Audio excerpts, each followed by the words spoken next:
রাজ্যে যত পার্শ্ব শিক্ষক রয়েছেন তাদের জন্য একটা বড়দিনের আগে তাদের বড়দিন বলা যায়। কারণ 2017 সাল থেকে যে মামলা চলছিল কলকাতা হাইকোর্টে,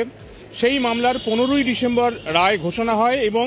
তার রায়ের কপি ইতিমধ্যে সামনে এসছে এবং সেখানে অ্যাবসলিউট মেজরিটিতে, অর্থাৎ রাজ্য সরকারের তৈরি যে এসএসসি রুল, সেই রুলকে মান্যতা দিয়ে স্কুল সার্ভিস কমিশনের 2016 সালের রিক্রুটমেন্ট যে রুল, তার 8-এর 4 অর্থাৎ 8 ধারার 4 উপধারা, সেটাকেই মান্যতা দিয়ে সমস্ত শিক্ষাবন্ধু, সম্প্রসারক, স্পেশাল এডুকেটর, শিক্ষা মিত্র প্রত্যেকের আবেদন খারিজ করে বিচারপতি মৌসুমী ভট্টাচার্য রায় দিয়েছেন এসএসসির নিয়োগে, উচ্চ প্রাথমিকের নিয়োগের ক্ষেত্রে পার্শ্ব শিক্ষকদের 10% ছাড় শুধুমাত্র রাজ্যে যারা বিভিন্ন বিদ্যালয়ে সর্বশিক্ষা মিশনের আওতায় যারা রাজ্যে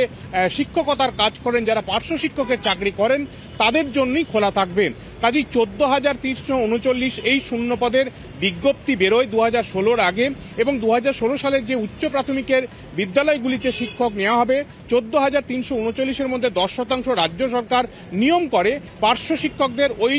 সংরক্ষিত আসনের মধ্যে তাদের নিয়োগ করা হবে। কিন্তু ওই 10%-এর মধ্যে কেন শিক্ষাবন্ধু, কেন শিক্ষা মিত্র, কেন সম্প্রসারক, কেন স্পেশাল এডুকেটরদের সুযোগ দেওয়া হবে না, এই নিয়ে দীর্ঘ আইন লড়াই হয়। তাই এই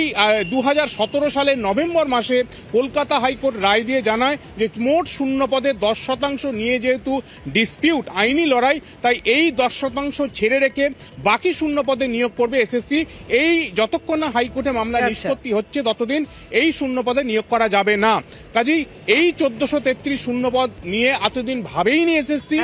আজকে ভাবার একটা জায়গা এসছে এবং বলা যায় রাজ্যের পার্শ্ব শিক্ষকদের জন্য সুখবর, এই পদে তারা এবার কাউন্সিলিং এর জন্য বিবেচিত হবেন এবং তারা নিয়োগ প্রক্রিয়ায় এবার আসতে শুরু করলেন। যদিও যারা মামলা করেছেন তাদের জন্য অবশ্যই খারাপ খবর, তারা ডিভিশন বেঞ্চে যাবেন কিনা এই রায়কে চ্যালেঞ্জ করে, সেটাই এখন দেখা।